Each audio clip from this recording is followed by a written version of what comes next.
I am finding dominoes being set up all over my house. I came home to my small two-bed house to find dominoes all over the place. The house was inherited to me when my parents died and I really loved playing with dominoes. I love it when you line them up and then knock them all down. I love the sound that it makes, when one by one each domino is being knocked down. Let's not forget the patterns dominoes make as they are knocking each other down. Dominoes are kind of symbolic because when you knock one down, it takes the rest of the dominoes down with it. It's similar in life when one thing affects another. Anyhow, as I came home after a day of work, it's just me who lives here now. It's real silent these days and I find dominoes all over my house. It's not just on the floors but dominoes were all over the place. They were on the walls and even on the ceiling. The dominoes were defying physics.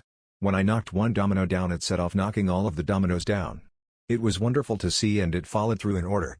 Even when the dominoes on the walls and ceilings were being knocked down, they were still stuck on the walls and ceilings.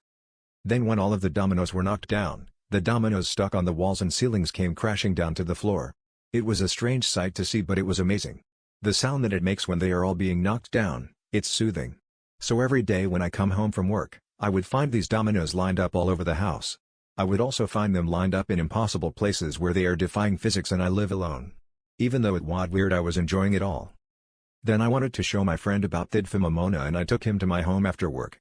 We both delighted at the sight of seeing dominoes all lined up, all over the house. It was lined up in the ceilings and walls and in awkward places. I first knocked them down and it was a delight to see them all being knocked down.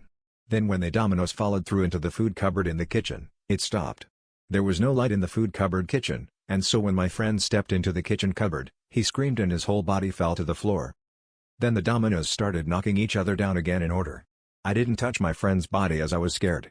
Then when I came home from work on another day, I saw that the dominoes were lined up again, and they were even lined up on my friend's dead body. The way the dominoes were lined up on my friend's dead body, it's like whatever was doing this doesn't give a shit. The dominoes should have fallen off from my friend's awkwardly shaped body, but they defy physics.